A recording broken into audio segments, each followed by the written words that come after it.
Assalamualaikum warahmatullahi wabarakatuh. Alhamdulillah wa syukrulillah wassalatu wassalamu ala rasulillah wa ala alihi wa ashabihi wa mawalah wa manittaba'a. Amma ba'du,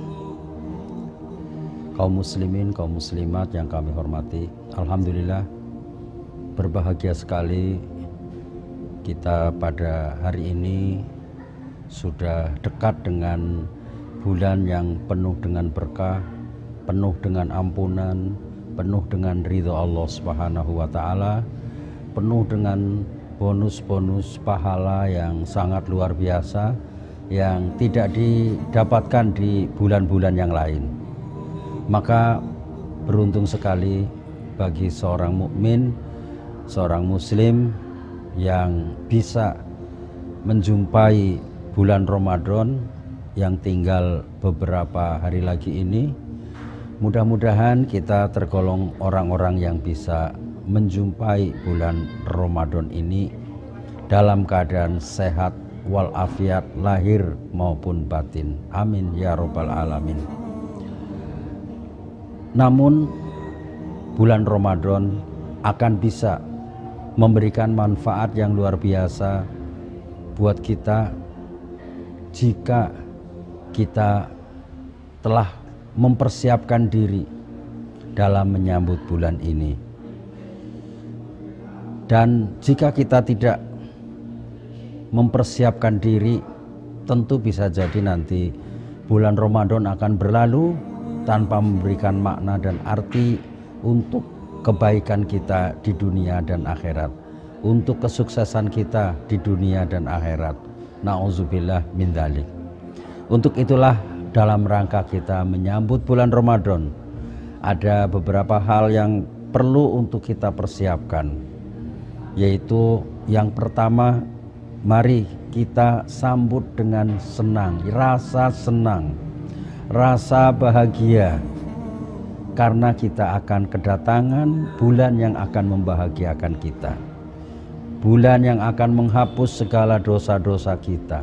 Tentu kita harus merasakan kebahagiaan dengan kehadiran bulan Ramadan ini. Di samping rasa bahagia, rasa senang, rasa mendapatkan nikmat yang luar biasa dengan bulan Ramadan ini, kita juga harus membersihkan hati. Artinya kita rela dengan senang hati untuk benar-benar menerima bulan Ramadan ini.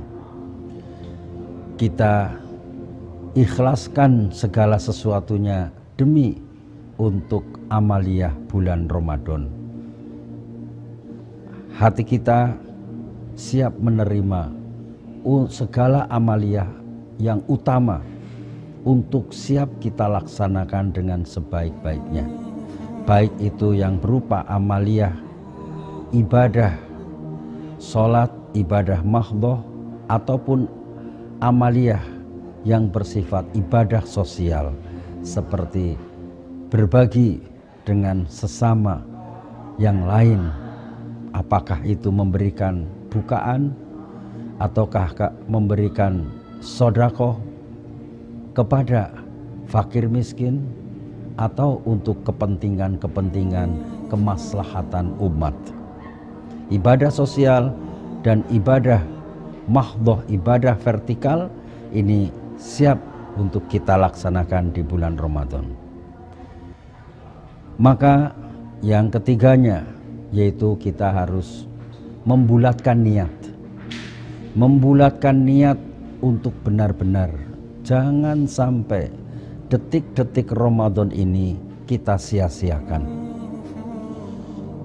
Dengan niat yang bulat, tekad yang bulat inilah, maka kita akan nantinya merasakan ringan, merasakan nikmat dalam memanfaatkan detik-detik Ramadan ini, sehingga tidak ada yang sia-sia, tidak ada yang terbuang detik-detik Ramadan ini untuk hal-hal yang laghaw, apalagi yang maksiat. Ini yang ketiga, yaitu niat yang bulat untuk siap melaksanakan amaliyah Ramadan. Kemudian yang keempat, tentunya kita siap untuk bisa menerima segala sesuatu yang harus kita laksanakan atau yang memiliki keutamaan untuk kita laksanakan di bulan Ramadan. Dengan itu, insya Allah kita akan diringankan, kita akan dimudahkan dalam menjalani amaliyah-amaliyah ibadah Ramadan, baik itu yang bersifat sosial, berbagi dengan sesama, berbagi bukaan, berbagi takjil, ataupun berbagi harta kita sebahagian untuk saudara-saudara kita fakir dan miskin, atau untuk kemaslahatan umat Islam, kemaslahatan Islam dan muslimin. Dan juga kita akan ringan di saat kita harus melaksanakan ibadah mahdhah, melaksanakan sholat, membaca Al-Quran, berdoa, berzikir, karena detik-detik Ramadan itu detik-detik yang penuh mustajabah.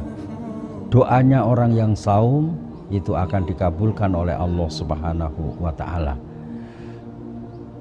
Mudah-mudahan kita termasuk orang-orang yang beruntung dalam menyambut bulan Ramadan ini dan dalam melaksanakan amaliyah bulan Ramadan ini. Karena bisa jadi jika kita tidak mengawali dengan niat yang kuat, tekad yang bulat, bulan Ramadan ini justru akan bisa mendatangkan kecelakaan buat kita, na'udzubillah min dzalik.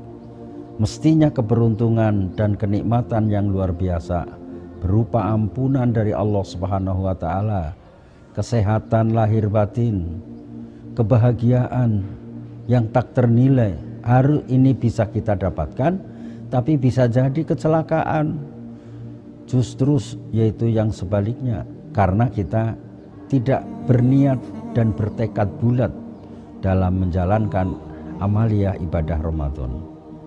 Misalnya, mestinya dia bisa melaksanakan saum, tapi dia justru enggan karena merasa saum ini menyiksa bagi dirinya, sehingga tidak melaksanakan saum, padahal dia wajib saum tanpa ada uzur syar'i.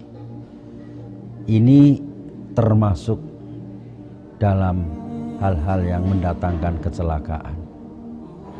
Atau mestinya dia berzikir dan berdoa, tapi dia justru gunakan waktu-waktunya untuk berhura-hura ke tempat-tempat maksiat, naudzubillah min dzalik. Maka ini tentunya adalah kecelakaan.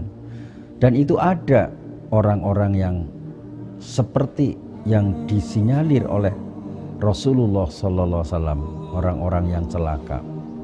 Seperti dalam hadis yang disebutkan bahwa satu ketika Rasul menaiki 3 tangga. Di tangga yang pertama baca amin, di tangga kedua baca amin, di tangga ketiga baca amin. Tapi ketika ditanyakan, Rasulullah SAW menjawab, di tangga yang pertama dia membaca amin karena memang mendoakan doanya, mengamini doanya malaikat Jibril, bahwasanya barang siapa yang menjumpai bulan Ramadan tetapi dia tidak mendapatkan ampunan Allah, maka dia akan celaka. Rasul membaca amin. Ini satu kerugian yang sangat luar biasa. Mestinya keberuntungan yang didapat, tapi justru kecelakaan. Kemudian di tangga berikutnya, malaikat Jibril mendoakan kecelakaan bagi orang yang menjumpai kedua orang tuanya dalam usia yang lanjut, tapi dia tidak bisa menambah pahala darinya. Mestinya dengan adanya 2 orang tua atau salah satu dari orang tua kita di usia yang lanjut itu menjadi satu amal kebaikan buat kita, tetapi dia menterlantarkannya, tidak menambah pahala baginya, maka ini akan menjadikan dia dalam golongan orang-orang yang celaka. Kemudian di tangga yang selanjutnya, malaikat Jibril mendoakan kecelakaan bagi orang yang ketika disebut nama Nabi Muhammad SAW, dia tidak membaca sholawat. Ini juga menjadi orang yang celaka. Kita berlindung kepada Allah Subhanahu wa Ta'ala dari golongan orang-orang celaka, yaitu orang-orang yang menjumpai bulan Ramadan tetapi dia tidak mendapatkan ampunan Allah Subhanahu wa Ta'ala. Naudzubillah min dzalik. Tentunya hal ini dikarenakan dia menyia-nyiakan amalia-amalia Ramadan itu. Tidak baca Quran, tidak bersedekah, tidak menjalankan ibadah sholat malam, dan amalia-amalia lainnya. Maka mari kita semangatkan dengan tekad dan niat yang bulat untuk bisa semaksimal mungkin menjalankan amalia-amalia di bulan Ramadan, baik yang bersifat sosial maupun yang bersifat mahdhah. Amin amin ya rabbal alamin. Walhamdulillah. Assalamualaikum warahmatullahi wabarakatuh.